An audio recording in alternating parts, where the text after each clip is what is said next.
SAFM, South Africa's news and information leader. Thank you, Nancy. In our top stories at the Sawa, the Facebook rapist sentenced and more grisly details of Eugene Terblanche's murder. Good afternoon. The man dubbed the Facebook rapist has been given an effective 50-year prison sentence by the Durban Regional Court for raping and robbing 2 women in the city earlier this year.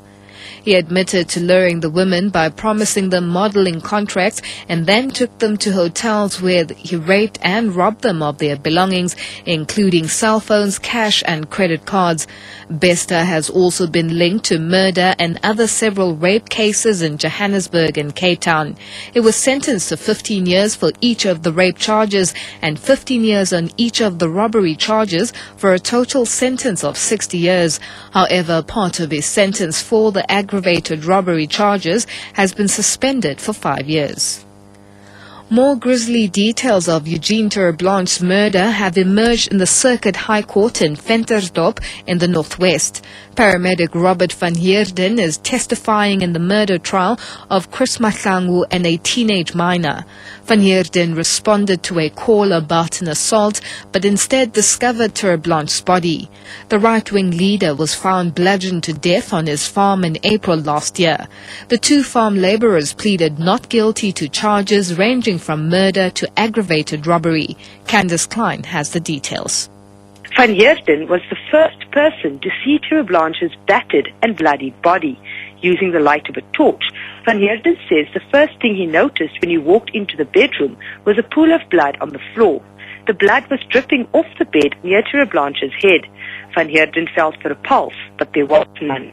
He says the body had grown cold and estimated that some time had passed since death. He says the right-wing leader's genitals were exposed.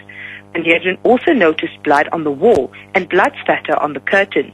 He says he showed police officers the scene. Candice Klein, SABC News, Ventersdorp.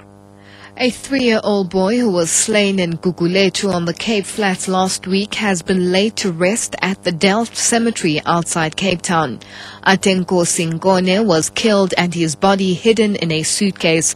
His throat was slit with a knife, allegedly by a neighbor. Hundreds of residents braved the wind and rain to attend the funeral. A 20-year-old man has been charged for the murder and will again appear in court on Monday. Atenkosi's father, Sidney Mavada, says he is having sleepless nights. The way they actually brutally killed my child, starting the suitcase, it's something that I'll never forget in my life. It always appeared night and daily, the picture. That's when the child was crying, looking for help.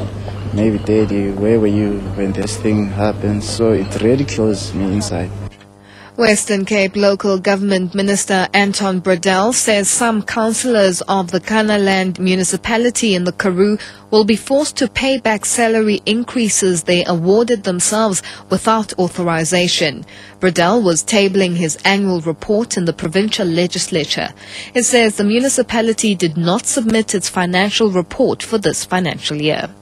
The biggest worry factor at this stage is the fact that they've paid the councillors without the necessary permission, and we're busy with the mayor and the municipal manager to get the necessary information out of them to determine if the municipality is in the financial position to pay out salary increases.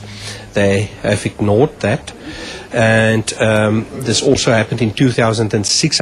If this must end up in court, I will also then ask the court to claim back the money.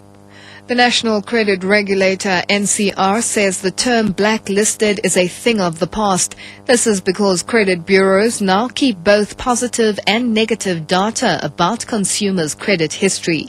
NCR Media Relations Officer Lebogang Silibi says this also means that consumers must be more wary of those who claim to be able to remove blacklistings.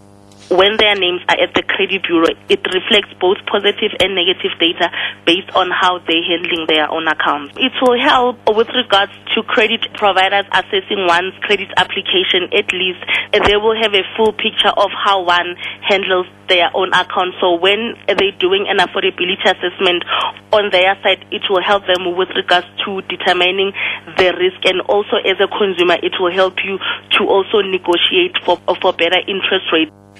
And further afield, a 2-year investigation will be launched later today into the plight of thousands of children who are thought to have been sexually exploited by street gangs across England.